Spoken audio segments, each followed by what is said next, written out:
माना कि मुश्किल है सफर पर सुन। Dear students, welcome to YouTube channel. Madam, वाह! आज हम करने वाले हैं part 2 of chapter number 2 12th economics basic concepts of macro economics. Part 1 जिन बच्चों ने नहीं देखा जाके जैसे उसको देख लो, क्योंकि आज हम बहुत इंपॉर्टेंट क्वेश्चंस और टर्म्स करने वाले हैं। तो आ जाओ, क्विकली जुड़ जाओ। हमने कहाँ पे छोड़ा था कि हमें क्लासिफाई करना है कि कौन सा गुड जो है वो फाइनल है या इंटरमीडिएट है। अब देखो, फाइनल गुड क्या होते हैं? वो गुड्स जो डायरेक्टली कंज्यूमर को सेटिस्फाई करते हैं। फाइनल गुड्स दो तरीके के थे। किस किस तरीके के हैं फाइनल गुड्स? एक थे हमारे कंज्यूमर गुड्स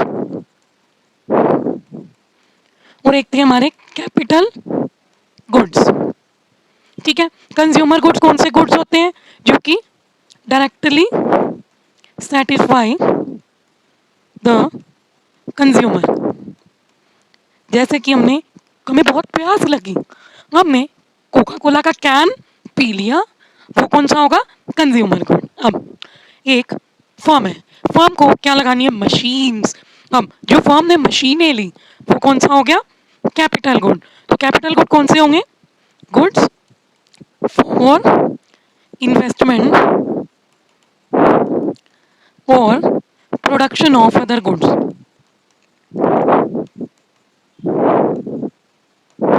ठीक है, जो गुड्स कहाँ यूज हो रहे हैं? प्रोडक्शन में। इंटरमीडिएट गुड्स क्या होंगे? इंटरमीडिएट गुड्स फर्म्स क्या करेंगी? मशीन्स में क्या डालेंगी? Raw material. यही रॉ मटेरियल हमारा क्या होगा? Intermediate good. ठीक है, अब देखो, समझो कि फाइनल गुड्स को बनाने वाला किसके पीछे हाथ है? उसका रॉ मटेरियल का हाथ है। तो रॉ मटेरियल क्या बोला था? इंटरमीडिएट। फाइनल गुड को बनाने वाला कौन है? Intermediate good. तो बॉस कौन हुआ? हमारा इंटरमीडिएट गुड, क्योंकि इंटरमीडिएट ने ही क्या बनाया? Final good. तो अब एक क्वेश्चन करते हैं हम। यहाँ तक मैंने आपको एक्सप्लेन कर दिया, क्वेश्चन स्टार्ट करते हैं। इस क्वेश्चन में क्या बोल रहा है कि कौन सा फाइनल है, कौन सा इंटरमीडिएट है। ये एग्जाम में 3 to 4 मार्क्स का आता है, तो ध्यान से इसको देखना। कि फर्स्ट पार्ट आओ देखते हैं। Machine purchase by a firm. एक फर्म ने मशीन परचेज की, तो बताओ वो कौन सा गुड है? Final good. But final good के भी दो थे, consumer good and capital good. तो जब मशीन हमने परचेज की है तो एक कौन सा होगा? Capital final good. अब second, soft drink purchase by a school canteen. School की कैंटीन ने क्या किया है? सॉफ्ट ड्रिंक परचेज किया। अब वो इन सॉफ्ट ड्रिंक को क्या कर रहा है? फर्दर रीसेल कर रहा है। ठीक है, फर्दर रीसेल कर रहा है, तो कौन सा हो गया? Intermediate good. देखो, ये जो हमारा सॉफ्ट ड्रिंक है, ये school as a raw material use कर रहा है, तभी तो आगे वो फर्दर प्रोडक्शन ऑफ सर्विसेज करेगा। और सेकेंडली वो रीसेल पर्पज के लिए होंगे हमारे इंटरमीडिएट गुड्स। तो बेटा याद कर लो, इंटरमीडिएट गुड्स पहली बात as a raw material use होगा, और दूसरी बात वो गुड यूज होगा आगे for resale purposes. Now clothes purchase by an individual. Individual है, इंडिविजुअल ने क्या किया? क्लोथ्स परचेज किए, तो ये हमारा कौन सा होगा? फाइनल। फाइनल क्यों? क्योंकि हम क्लोथ्स पहन रहे हैं खुद की डायरेक्ट सर्टिफिकेशन के लिए। आगे, कोल परचेज बाय फैक्ट्री। मैंने फैक्ट्री खोली हुई है, उसमें कोयला मैं कैसे यूज करूंगी? As an intermediate good. ठीक है, electricity consumption in a business. Business में इलेक्ट्रिसिटी कंज्यूम हो रही है, वो क्या कर रही है? For the production of further services. तो ये भी हमारा क्या है? Intermediate good. नेक्स्ट है हमारी, स्टूडेंट ने बुक परचेज की है, अपने लिए की है, फाइनल गुड। नोट करते रहो, book purchase by book seller, ये किस लिए बेटे? रीसेल के लिए। तो जब भी रीसेल के लिए करेंगे ओके, हमारा intermediate good IG. Now postage stamp purchase by consumer, ये हमारा क्या? फाइनल गुड, क्योंकि हम इसको कंज्यूमर डायरेक्ट कंज्यूम कर रहे हैं। Postage stamps purchase by business unit. Business unit क्यों परचेज करेगा? For the production of services. तो इसलिए क्या हमारा IG intermediate goods. Exhaust fan use for making water coolers. Water cooler किससे बन रहा है? एग्जॉस्ट फैन से। तो हमारा as a raw material use हुआ है, तो ये हमारा क्या? Intermediate good. Seeds purchase by farmer to produce wheat, ये भी हमारा इंटरमीडिएट गुड्स है। क्यों? क्योंकि फर्दर प्रोडक्शन हो रही है और रीसेल करेगा उसको। ठीक है, आगे seeds purchase by a kitchen gardening. देखो रसोई में की गार्डनिंग के लिए मैंने सीड्स लिए, तो मैं अपने लिए डायरेक्टली कंज्यूम करने के लिए ले रही हूँ, तो हमारे क्या होंगे? Final goods. ठीक है, machine purchase by a dealer of a machine. अब मशीन किसने परचेज की है? मशीन के डीलर ने, ये रीसेल करेगा तो IG intermediate goods. Car purchase by house hold, ये किस में होगा? फाइनल गुड में। क्यों? क्योंकि कार किसने परचेज किया बेटे? हाउस होल्ड ने। Swing machine purchase by house wife ने अपने घर के लिए लिए, तो ये भी क्या? FG means final good. ठीक है, ये हमारा कंप्लीट हो गया। अब हम आगे चलते हैं अब हमारे अगले टॉपिक के ऊपर। हमारा अगला टॉपिक है वो ये है हमारा अगला टॉपिक कि अब हमें क्या बताना है? देखो बेटा कि कंजप्शन गुड्स क्या होते हैं। कंजप्शन गुड्स, अभी तक हमने क्या सीखा? Final goods. फाइनल गुड्स के टू कैटेगरीज थी, कौन कौन सी? कंज्यूमर फाइनल गुड्स और दूसरी थी कैपिटल फाइनल गुड्स। तो अभी कौन से? कंजप्शन गुड्स, यानी हम क्या पढ़ रहे हैं? Final goods. अब कंजप्शन गुड्स ये वो गुड्स होते हैं जो कि कंज्यूमर को डायरेक्ट सेटिस्फाई करते हैं।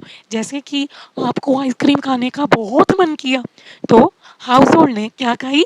आइसक्रीम। आपको डायरेक्टली सेटिस्फाई किया किसने? कंज्यूमर गुड ने। अब कंज्यूमर गुड्स के एग्जाम में टाइप्स आते हैं, देखो इसकी ट्रिक समझो, इसको याद करने की। कौन कौन से? एक बार नजर मारो। Durable, non durable, semi durable, non material goods.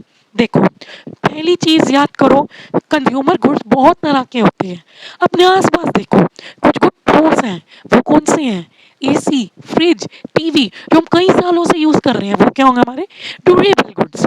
अब रोजमर्रा की जिंदगी में घर पे क्या क्या आता है? दूध, ब्रेड, टूथपेस्ट, राशन, ये हमारे के नॉन ड्यूरेबल गुड्स जो कि कुछ टाइम बाद खराब हो जाएंगे। ब्रेड, ब्रेड की एक्सपायरी डेट 4 दिन की होती है, लाइफ लॉन्ग नहीं चल पाएगा। फिर उसके बाद हमारे क्या है? सेमी ड्यूरेबल गुड्स, जैसे कि घर में क्रॉकरी, हमारे कपड़े, खिलौने, ये क्या? हमारे सेमी ड्यूरेबल गुड्स, जिनकी लाइफ कुछ समय तक है, फॉर अ शॉर्टर पीरियड तक इनकी लाइफ है। और क्या हो गया अगला हमारा? Non material goods. Non material goods क्या होते हैं? ये वो गुड्स होते हैं जिनको हम फील कर सकते हैं। ठीक है, वी कैन टच फिजिकली। अब जैसे कि हमारी सर्विसेज, ये सर्विसेज हमारी वांट्स को डायरेक्टली सेटिस्फाई करती हैं। जैसे कि मैं आपकी टीचर हूँ, मैं आपको क्या दे रही हूँ? सर्विसेज, आपकी डायरेक्ट सर्टिफिकेशन दे रही हूँ मैं इस यूट्यूब पे, तो मैं कौन सा गुड आपको दे रही हूँ? Non material good. देखो ये सब बना हुआ है, मैंने फटाफट ट्रिक से एक्सप्लेन कर दिया, तो आपने कैसे याद करोगे? इसको याद करो, ड्यूरेबल जो बहुत ठोस होते हैं, fridge, TV, cycle. Non durable goods जिनकी लाइफ शॉर्टर टाइम के लिए होती है, ब्रेड, मक्खन, शैम्पू। फिर क्या हो गया? सेमी ड्यूरेबल गुड्स, जैसे कि क्लोथ, फर्नीचर, क्रॉकरी, जो कि कुछ समय के लिए यूज होते हैं। नॉन मटेरियल गुड्स ये वो गुड्स होते हैं जो कि डायरेक्टली आपको सर्विसेज दे रही है। यहाँ पे मैडम वाह, service of a doctor, we can non material good. ये हमारा क्या था? Consumer final good. आगे कैपिटल गुड क्या होते हैं? भाई आपको मैंने बता दिया, कैपिटल गुड जो है वो फिक्स एसेट होते हैं प्रोड्यूसर्स के।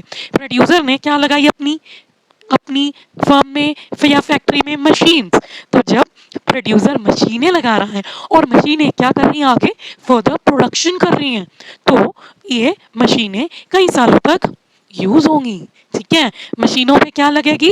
डेप्रिसिएशन। डेप्रिसिएशन क्या होता है कि अगर मैं एक मशीन यूज कर रही हूँ, तो उस मशीन को कई सालों तक यूज करने के कारण वो उसकी पुरानी भी हो जाएगी, घिस भी जाएगी, टाइम भी हो जाएगा, और नई मशीनों की टेक्नोलॉजी भी आ जाएगी। तो मतलब टेक्नोलॉजी क्या हो गई उसकी? बैकवर्ड। जब नई मशीन आएगी, पुरानी मशीन की टेक्नोलॉजी बैकवर्ड, तो इसलिए हर साल मेरी मशीन की वैल्यू फॉल होगी, तो वो क्या होती है? हमारी डेप्रिसिएशन। अब कैपिटल गुड्स प्रोड्यूसर यूज करता है, क्यों? देखो ये बेटे बहुत इंपॉर्टेंट पॉइंट है जो मैं आपको ये वाला बताने जा रही हूँ। इस पॉइंट में क्या बोल रहा है कि capital goods are use by producer. देखो प्रोड्यूसर अपनी कंपनी में, सॉरी फर्म में, कैपिटल गुड्स क्यों यूज करता है? ताकि जो ऑलरेडी उसके पास स्टॉक पड़ा है उसको रिप्लेस करे। मेरी फैक्ट्री में 20 मशीनें पड़ी हैं, मैंने लगाई थी 19वीं सदी में, 19th सेंचुरी में। अब हम कहाँ पे है? 21st सेंचुरी में। तो मुझे पुरानी मशीनों को क्या करना पड़ेगा? रिप्लेस। जो पुरानी मशीनें बनी हो क्या हमारा? Capital stock. और दूसरा पॉइंट है कि मेरे पास अभी मैंने 2020 में कितनी मशीन ली? 40। अब मुझे 10 और लगानी है, तो क्या होगा? Addition to the existing capital stock means पड़े हुए स्टॉक में और स्टॉक भरना, उसको क्या बोलते हैं? Addition to the capital stock. Replacement का मतलब होता है पुरानी उठा के नई लगा दो। ठीक है, अब आगे चलते हैं। ये वहीं तक हो गया सेम। अब अगला बहुत तंग करने वाला क्वेश्चन वो ये है कि बच्चों को क्लियर नहीं होता, तभी मैंने टॉपिक पार्ट्स में कराया है कि कैपिटल गुड और कंज्यूमर गुड के बीच में बताओ। पहले हमने क्या पढ़ा था? Final good, intermediate good. अब फाइनल गुड किससे बना है? इंटरमीडिएट से। बॉस कौन है? इंटरमीडिएट, क्योंकि किसी को बनाने वाला ही तो मेन बॉस है। इंटरमीडिएट नहीं होगा तो फाइनल तो बन ही नहीं पाएगा। ठीक है, अब हम क्या पढ़ रहे हैं? कैपिटल गुड और कंज्यूमर गुड। कैपिटल गुड क्या होता है? कैपिटल गुड ये वो गुड है जो किस लिए होगा? याद करो, रीसेल के लिए या फिर प्रोडक्शन ऑफ अदर गुड्स। ठीक है, कंज्यूमर गुड डायरेक्टली खा लो। ठीक है, अब पहला, car purchase by a driver to be used as a taxi. मैंने गाड़ी ली कि मैं अब क्या बनूंगी? Taxi driver. तो वो कार मैं आगे फर्दर सर्विसेज उससे प्रोड्यूस करूंगी, तो मेरा कौन सा गुड हो गया? Capital good. आगे, cloth line unsold with a trader at the end of an year. देखो, कपड़े जो हैं ट्रेडर के पास साल के एंड में बिके नहीं, स्टॉक पड़ा का पड़ा रह गया, तो ये भी हमारा कौन सा है? Capital good. क्यों? क्योंकि अगले साल जो पिछले साल का स्टॉक है वो अगले साल तो बेचेगा ना, इसलिए। Sugar use by house hold. Sugar, चीनी खाते हो? डायरेक्टली घर पे खा रहे हो? बेच तो नहीं रहे लड्डू बना के चीनी के, तो ये हमारा कौन सा है? Consumer good. Services of a doctor और a lawyer use by house hold. तुमने केस के लिए एक वकील कर लिया, तो आप उसकी सर्विसेज डायरेक्ट यूज कर रहे हो, तो ये कौन सा है हमारा? Consumer good. ये हमारा कौन सा आएगा? Non material consumer good. तो ये हमारा क्या? Consumer good. और ये हमारा क्या है? Non material. चलो, laptop purchase by house hold, consumer good. Machine purchase by a sugar mill, तो ये हमारा कौन सा हो गया? Capital good. कौन मशीन परचेज कर रहा है? शुगर मिल का मालिक, और उससे क्या करेगा? Further production. ठीक है, अब इसको ट्राई कर लेना, मैंने हटा दिया। आगे और क्वेश्चन आ गया। अब ये क्या चीज है? चलो देखते हैं मजे से।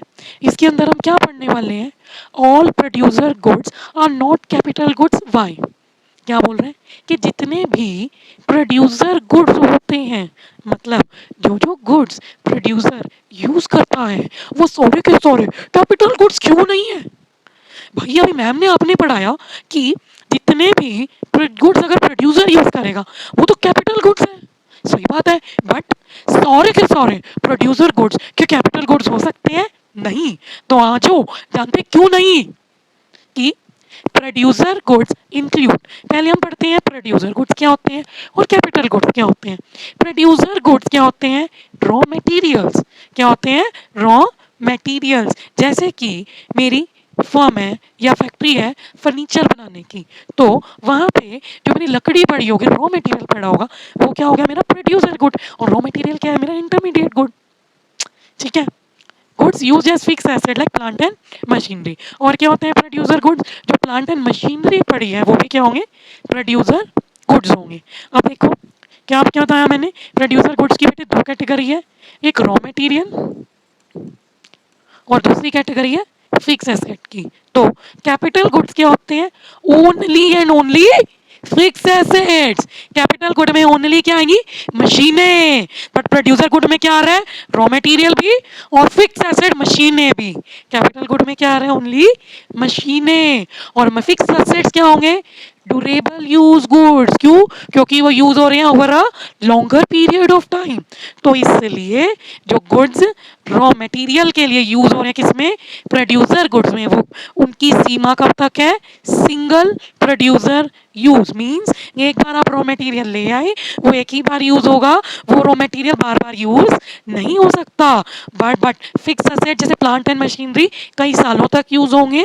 इसीलिए प्रोड्यूसर गुड्स रॉ मटेरियल भी है और फिक्स असेट भी है, but capital goods only and only fix assets है जो कि लॉन्गर टाइम के लिए यूज होंगे। इसलिए सारे प्रोड्यूसर गुड्स कैपिटल गुड्स नहीं हो सकते, क्योंकि रॉ मटेरियल उसमें आता है किसमें? प्रोड्यूसर गुड्स में, और रॉ मटेरियल जो है कैपिटल गुड कभी भी नहीं होगा। तो इसलिए सारे के सारे प्रोड्यूसर गुड्स कैपिटल गुड कथा ही नहीं हो सकते। आई होप आपको कंफ्यूजन नोट्स क्वेश्चन क्लियर हो गया होगा। चलो आगे चलते हैं। अगला है हमारा 12th। तो इसके आगम अंदर हम क्या पढ़ रहे हैं? Consumption expenditure and it's components. ये हमारा बुक में नया नया टॉपिक है, नई बुक आई है, तो नए नए टॉपिक्स आए हैं। अगला क्या हमारा? कंजप्शन एक्सपेंडिचर और उसके कंपोनेंट्स क्या होते हैं। तो आओ समझो। कंजप्शन एक्सपेंडिचर का मतलब होता है टोटल कंजप्शन एक्सपेंडिचर, मतलब पूरी इकोनॉमी में कंजप्शन के ऊपर टोटल खर्चा क्या होगा हमारा? Consumption expenditure. अब मुझे एक बात बताओ, इकोनॉमी में कौन कौन होगा? हाउस होल्ड होगा, गवर्नमेंट होगी, और non private organization like NGOs. तो तो जितना भी इकोनॉमी में कंज्यूमर्स ने टोटल खर्चा किया है वो हमारा क्या होगा? Consumption expenditure. ठीक है, अभी निकलता कैसे है बेटा कंजप्शन एक्सपेंडिचर? तो देखो, इकोनॉमी के कंज्यूमर्स कौन कौन से हैं? House hold. हाउस होल्ड जो खर्चा करते हैं डायरेक्टली गुड्स एंड सर्विसेज को कंज्यूम करने के लिए। गवर्नमेंट भी खर्चा करती है, क्यों? ताकि वो सोशल वेलफेयर कर पाए और पब्लिक को गुड्स प्रोवाइड करवा पाए, एंड सेकेंडली आपके लिए लॉ एंड ऑर्डर ला पाए। और एनजीओज भी खर्चा करते हैं, जैसे कि चैरिटी, टेम्पल्स भी खर्चा करते हैं। ठीक है, जब हम इन तीनों के खर्चे को क्या कर देंगे? प्लस। क्या कर देंगे? तीनों के खर्चे को प्लस, तो हमारा क्या निकल जाएगा? Total expenditure in an economy. क्या निकल जाएगा? इन तीनों के एक्सपेंडिचर को प्लस करके टोटल कितना खर्चा हुआ है इकोनॉमी में, तो हमारा क्या आ गया? वो कंजप्शन एक्सपेंडिचर। और उसके कंपोनेंट कौन कौन से हैं? House hold. दूसरा कौन सा है? गवर्नमेंट। तीसरा NGO, this is for the charity. तीनों को ऐड करो तो क्या निकल जाएगा? Total consumption expenditure. अगला है हमारा 13th। ये हमारा नया टॉपिक स्टार्ट हो गया। इस न्यू टॉपिक के अंदर हमने क्या क्या सीखा? क्या क्या अभी तक हमने क्या क्या सीखा? अभी तक हमने क्या क्या सीखा? फाइनल गुड के बारे में, और कैपिटल गुड के बारे में, और इंटरमीडिएट गुड के बारे में। और फाइनल गुड में कौन कौन से होते हैं? कंज्यूमर गुड और कैपिटल गुड। और क्या सीखा? Intermediate goods. ठीक है, हमारा नया टॉपिक आने वाला है आगे आपके सामने, इसको गौर से सीखना। ये क्या हमारा? इन्वेस्टमेंट। किसकी बात हो रही है इधर हमारे टॉपिक पे? इन्वेस्टमेंट की।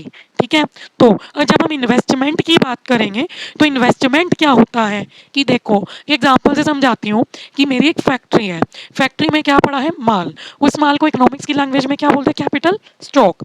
जब मैं अपनी कंपनी में या फर्म फैक्ट्री में क्या भर रही हूँ? माल, तो उसको क्या बोलेंगे हम? इन्वेस्टमेंट। या ये कह लो कि जब मैं अपने कंपनी में फैक्ट्री में पैसा लगा रही हूँ। तो इन्वेस्टमेंट की डेफिनेशन क्या है? हम इन्वेस्टमेंट की डेफिनेशन किस पॉइंट ऑफ व्यू से कर रहे हैं?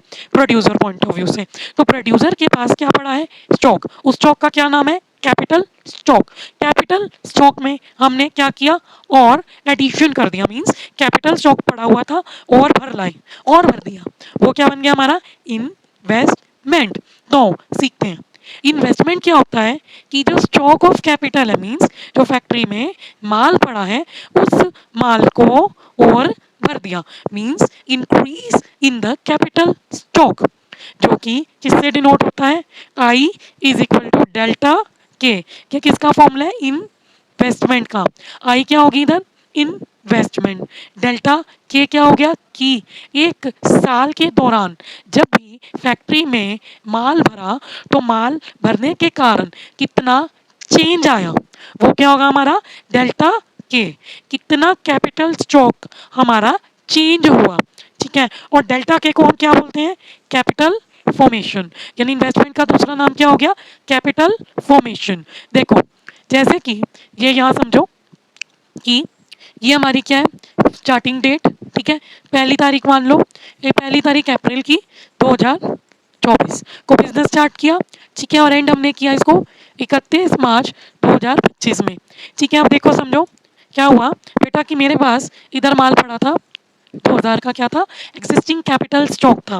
तो मैंने क्या किया, साल में दो बार, टू टाइम्स, मैंने जो है दो बार, एक बार मैंने माल भर लिया 3000 का, और एक बार मैंने माल भर लिया 4000 का। तो टोटल मैंने कितनी बार भरा, 7000 का, ठीक है। बड़ा कितना था, 2000 का, और कितना लगाया, 7000 का। तो कितना चेंज आया माल में, पहले कितने का था बेटे, 2 का, 7 का भर लिया तो कितने का, 9000 का। तो ये जो 9000 है वो हमारा क्या है, डेल्टा के मीन्स कितना चेंज आया पूरे काउंटिंग ईयर में जो माल मेरे पास पड़ा। इसका नाम क्या है, ये 9000 मेरी क्या होगी, कैपिटल फॉर्मेशन, जिसको हम क्या बोलते हैं, इन्वेस्टमेंट। तो ये मैंने आपको एक्सप्लेन कर दिया, कोई डाउट हो तो पूछ लेना। अब मैं इसको इरेज कर रही हूँ ताकि मैं आपको आगे बढ़ाऊँ। देखो नेक्स्ट हमारा क्या कह रहा है कि कंपोनेंट्स ऑफ इन्वेस्टमेंट, इन्वेस्टमेंट हमारी कितने टाइप की होती है, एक हमारी होती है फिक्स इन्वेस्टमेंट और एक होती है हमारी इन्वेंट्री इन्वेस्टमेंट। फिक्स इन्वेस्टमेंट क्या होती है, जैसे कि हमारे पास किसका स्टॉक पड़ा है, प्लांट एंड मशीनरी का, तो मैंने और मशीनें लगा दी, मतलब मैं किसकी इन्वेस्टमेंट कर रही हूँ, मशीन्स की, तो क्या होगी मेरी फिक्स इन्वेस्टमेंट। अब देखो फिक्स इन्वेस्टमेंट क्या है, increase in the stock of fix asset, like मतलब मैं किसकी बढ़ोतरी कर रही हूँ, प्लांट एंड मशीनरी की, और वो मेरे क्या फिक्स सेट, और किस दौरान कर रही हूँ, पूरे काउंटिंग ईयर के दौरान। नेक्स्ट है हमारा इन्वेंट्री स्टॉक। इन्वेंट्री स्टॉक क्या होता है कि जो माल भर रही हूँ, ठीक है। अब देखो एक पॉइंट आ जाता है कि प्रोड्यूसर्स के पास कुछ गुड्स ऐसे हैं जो कि फिनिश गुड्स हैं, वो बिके नहीं होते, मतलब जो पिछले साल के फिनिश गुड्स बनाए थे बट वो अभी बिके नहीं है। दूसरा, जो अभी बन रहे हैं उनको क्या बोलेंगे, सेमी फिनिश गुड्स। और तीसरे कैटेगरी के गुड्स हमारे कौन से हैं, रॉ मटेरियल, जो हमने रखा है आगे प्रोडक्शन के लिए। इस रॉ मटेरियल को क्या बोलते हैं, इन्वेंटरी स्टॉक, ठीक है। क्या बोलते हैं, इन्वेंटरी स्टॉक। तो इन्वेंटरी इन्वेस्टमेंट में किस किस की बात होती है, प्रोड्यूसर के पास एक पॉइंट पे क्या क्या बच जाता है, फिनिश गुड्स जो माल बिका नहीं है, दूसरा जो बन रहा है उसको क्या बोलेंगे, सेमी फिनिश गुड्स, और तीसरा जो रॉ मटेरियल पड़ा है जिसको क्या बोलेंगे, इन्वेंटरी स्टॉक। तो ये हमारा क्या है, इन्वेंटरी इन्वेस्टमेंट। चलो आगे देखते हैं और क्लियर होगा। हम्म, देखो दोबारा से वही सेम बात चीज आ गई है, इसके अंदर और बातें मैंने ऐड ऑन की हैं कि फिक्स इन्वेस्टमेंट की बात हो रही है, ठीक है। कलर दूसरा ले लेती हूँ। देखो बेटा फिक्स इन्वेस्टमेंट की बात हो रही है इधर, और किसकी बात हो रही है इधर, इन्वेंट्री इन्वेस्टमेंट की। तो एक एक चीज़ जानती हैं और इसको नोट कर लेना, क्योंकि ये चीज़ें आपकी बहुत इंपॉर्टेंट है। और जितना मैं पढ़ा रही हूँ तो 12th को चैप्टर नंबर 1 चैप्टर नंबर 2 तो उतना इनफ है, आपको बुक खोलने की कोई ज़रूरत नहीं है, क्योंकि एक एक चीज़ आपको इस चैनल पे अच्छे से समझाई जा रही है, ठीक है। तो फिक्स इन्वेस्टमेंट को हम क्या कहते हैं, पीछे मैंने आपको बताया था, फिक्स कैपिटल फॉर्मेशन मीन्स कि हमारा कैपिटल स्टॉक में क्या हुआ, इंक्रीज हुआ है, तो उसको हम क्या बोलते हैं, फिक्स कैपिटल इन्वेस्टमेंट। वो कैसे निकलेगी, देखो कि जो फिक्स असेट का माल प्रोड्यूसर के पास एंड में पड़ा है उसमें से क्या माइनस कर दो, बिगनिंग वाला, क्या माइनस कर दो, बिगनिंग वाला। इसको मैं आपको बेटा एग्जांपल से समझाती हूँ। वो ये है कि एक मिनट,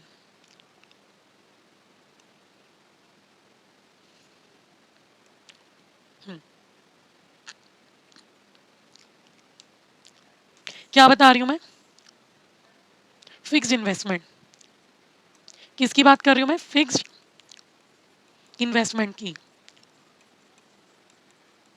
फिक्स इन्वेस्टमेंट क्या होता है कि जो क्या पड़ा है हमारा, कैपिटल स्टॉक, किसका capital stock, plant and machinery का।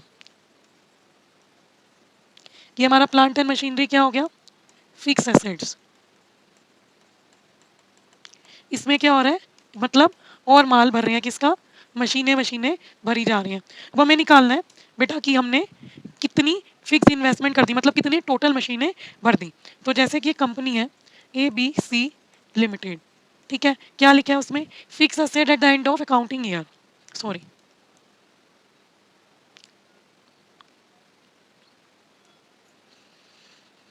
Fix asset at the accounting year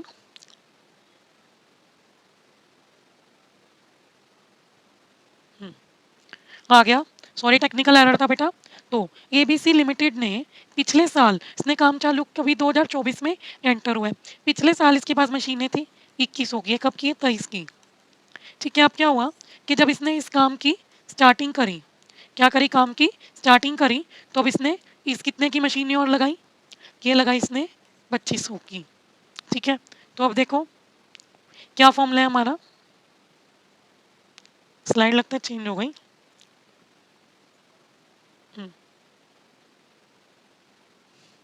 हम्म, क्या फॉर्मूला है हमारा, stock of fix assets with the producer, ठीक है, with the producer eight the and minus beginning. देखो एंड में कितना बचा था मैंने आपको बताया था 2100 का, बिगनिंग में कितना लगाया 2500, तो कितने की हमारी फिक्स इन्वेस्टमेंट होगी 400 की।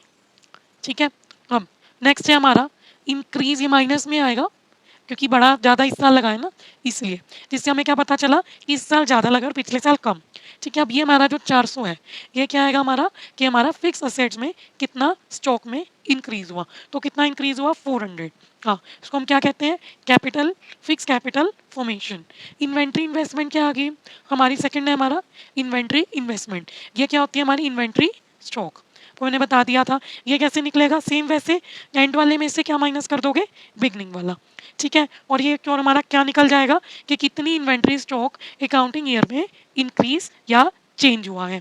ठीक है, और इसी इसी चेंज इन इन्वेंट्री स्टॉक को हम क्या बोलते हैं, इन्वेंट्री इन्वेस्टमेंट। जो चेंज हुआ है हमारा माल की बढ़ोतरी में, घटा है या बढ़ा है, वो हमारा क्या होगा, इन्वेंट्री इन्वेस्टमेंट। ठीक है, हम आगे आते हैं अगले टॉपिक पे। अगला टॉपिक हमारा क्या है कि हमारे कितने टाइप्स की इन्वेस्टमेंट है, जिसको हम क्या बोलते हैं, कंपोनेंट्स ऑफ इन्वेस्टमेंट। तो हमारे कितने टाइप की है, ग्रॉस इन्वेस्टमेंट और नेट इन्वेस्टमेंट। ठीक है, ग्रॉस का मतलब क्या होता है और नेट का मतलब क्या होता है, ये बताने में आपको